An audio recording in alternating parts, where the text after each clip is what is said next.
Chapter 12. A lone earth pony pulled a heavy wagon, loaded down with dry goods and supplies.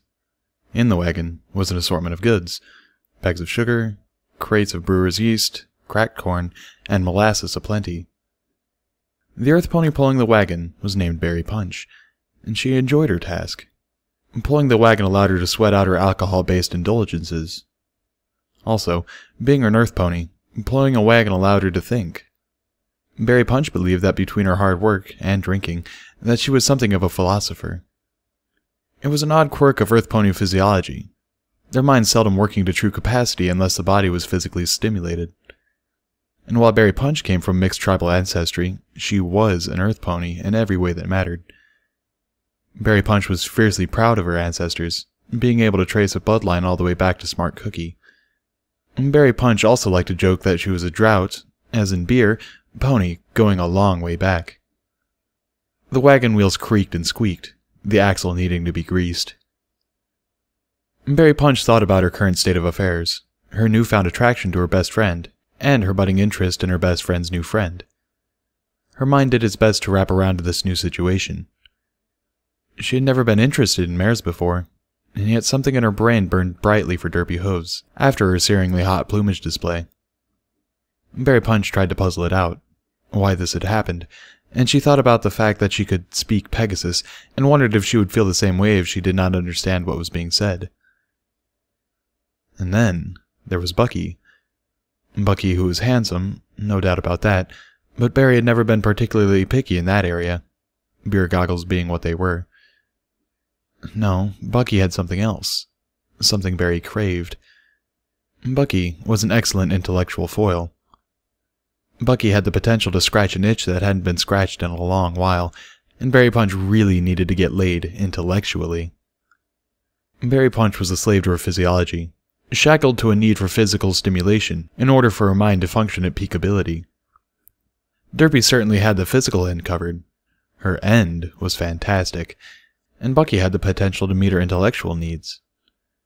What Berry Punch did not know, and could not know, and could not even begin to understand, was that biology was now working against her, conspiring for the greater good of pony kind. Pheromones, dreaded pheromones, and their inevitable interaction with hormones. Derpy's printing display had released a flood of chemicals into the air, a last-ditch effort to create the perfect breeding environment. Biology had sensed that conditions were near perfect, just the right ponies were present. Pheromones had battered down poor Bucky's defenses, fooling him into thinking he was smelling some sweet perfume on the day of the birthday party, teasing and titillating his brain and working him over. The pheromones had also worked a number on Berry Punch, battering down her psychological barriers, assaulting her brain, rewiring her thinking, and making her feel a powerful sense of attraction for her best friend, releasing what can be scientifically described as a metric ton of dopamines and oxytocin, along with subtle amounts of norepinephrine and serotonin, along with a near overdose of vasopressin that spiked her need to pair bond to new and previously unexperienced levels for Berry Punch. The vasopressin alone was enough to cause Berry Punch to pair bond with a statue, which is fortunate really, as unicorns tended to become statuesque as part of their mating ritual displays. Bucky had certainly been stony enough to allow pigeons to roost. Pheromones, and the hormones affected by pheromones, had had their say. Biology was ruthless and played to win. It had delivered a master stroke in the case of Bucky, Derpy, and Berry Punch, finding what it believed to be a herd within a herd. An ideal family unit for the creation and raising of foals. Bucky had strong intellectual needs, Derpy had strong physical needs, and Berry Punch, being an earth pony, had dual conflicting needs that could not be satisfied unless both were satisfied. To drive home its point, biology cruelly spiked poor Berry's brain once again with a healthy dose of the chemicals responsible for love and pair bonding, causing her to stop pulling the wagon, wipe her brow, and grumble about how hot the day seemed to be getting. Berry Punch paused, feeling a hot flash burn through her body, causing her to break out in beads of sweat, making her plum-colored coat shine with a shimmering sheen in the sun, and made her raspberry-colored mane cling to her neck. She wiped her brow, took a deep breath, and then grumbled a bit about the hot sun and how it hated hard-working earth ponies. Suddenly, for reasons she could not explain, She really wanted to be talking to Bucky and sitting close to her friend Derpy Hooves. She shrugged off the thought and resumed her task, pulling the wagon loaded down with goods. The pony in the mirror wasn't exactly who Sparkler wanted to be. While she was confident in herself, or tried to be, and while she believed that she was pretty, or tried to be, Sparkler had one little issue that drove her to distraction. She really wanted wings for her own plumage display. She didn't mind having a horn, but she would trade it in a hot second to have wings. Sparkler really wanted to emulate her mother. Derpy was the ideal figure of what a mare should be for Sparkler, the example that she tried to live by. And Derpy had wings. It caused a tiny bit of trouble for poor Sparkler, who did not have wings, and could not engage in plumage displays. Not that she would engage in plumage displays, and she certainly wouldn't give Rising Star the satisfaction of a good show. She stared at herself in the mirror, feeling flustered and a bit bothered. The creep had kissed her. He had even had the nerve to nibble on her lip. It had been her first kiss. She was angry. She was more than a little resentful. And she privately treasured the moment, even though she would never confess this to any pony. Certainly not Rising Star. Sparkler felt a bit angry and a bit frustrated with herself because of her attraction. She didn't want to end up as a teenage filly single mom. She had seen the consequences of that, up close and personal, and taking care of Dinky every day was all the reminder she needed to behave herself. And yet, in spite of her efforts, she felt a powerful attraction to Rising Star, which scared her something awful. He had already kissed her, and while Sparkler knew that kisses were harmless, you couldn't have a foal from just a kiss. Something she had been foolish enough to believe in when she was younger. Kissing led to other things. Things Sparkler wanted no part of. The pony in the mare stared back at her, a strange horn sprouting from its forehead. A horn that didn't belong there. It should have been wings. Sparkler sighed, thinking that she would be just perfect if she had wings, but she could settle for being above average and having a horn. "I'm hot," Sparkler reminded herself, trying to convince the pony in the mirror that this was true. She was almost the total package. A good body, excellent table manners. She was almost the perfect Pegasus. She just needed wings. Diamond Tiara surveyed the playground, ruler of her domain. For a variety of reasons that she had very little knowledge of, or even understood, she was keenly aware of the herd dynamic. It was her place to rule, to guide the herd as she saw fit. Diamond Tiara had no concept that her herding instincts had been perverted and corrupted by her father's careless nurturing of all their wrong traits. Rather than draw in the weak to protect them, surrounding them with the strong, Diamond Tiara drove the weak out, pushing them to the outer edges of the herd, leaving the strongest in the middle, allowing the weak to be picked off by the various factors of life, leaving the strong to prosper in the wake of intentionally sacrificing the weak. Her behaviors mirrored behaviors of those who'd come before her. A long, terrible lineage, the anomaly in the herd dynamic that created the strength needed for the herd to survive in a hostile world. The weak had been sacrificed, and undesirable traits had been weeded out.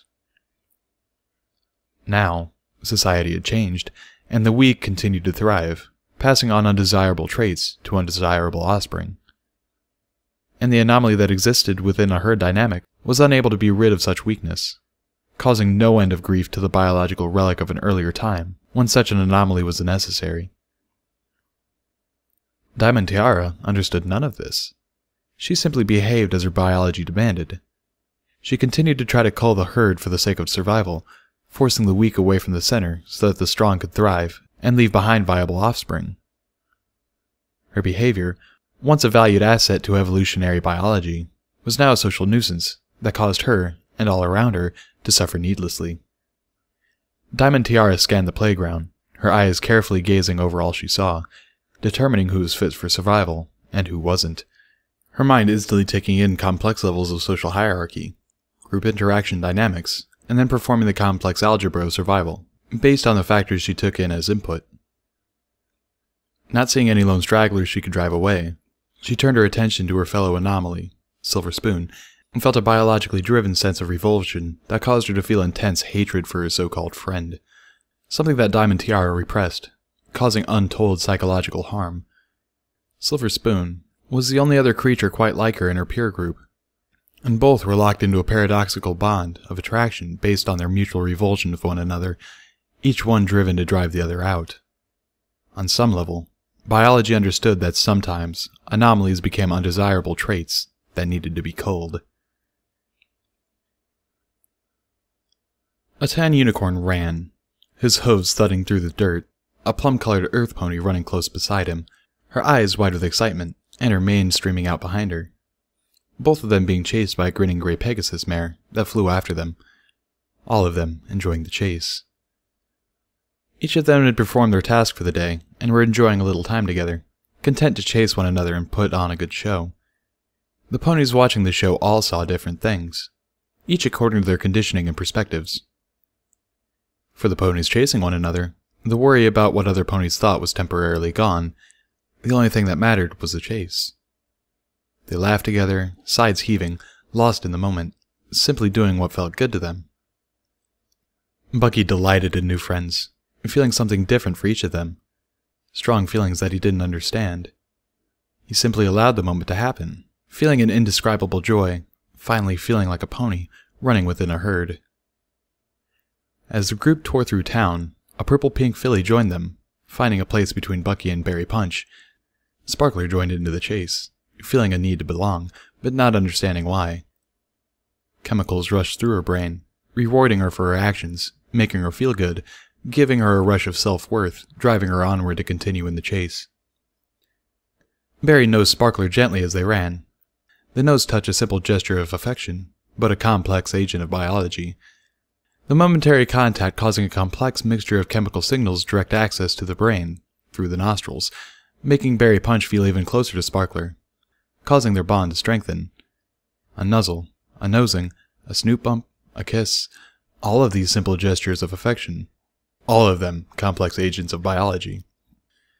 Above them, Pegasi circled and lounged in the clouds, watching over their ground-bound flock members, watching the social display, observing the still-forming herd developing beneath them. Derpy swooped down, snatching up Sparkler, holding her close and squeezing the stuffing out of her, and planting a kiss on her head just between her ears, just behind her horn. Derpy flew with Sparkler for several minutes, squeezing her fiercely, and then gently setting her down on the ground, allowing her to run free. It was a lovely Monday afternoon. The perfect day to chase. Side note from the reader to the author. I hate you, Kudzu. I hate you, I hate you, I hate you, I hate you, I hate you. God, do you have to write it like a college textbook? Really? You couldn't have made it a little bit easier for me to get through that?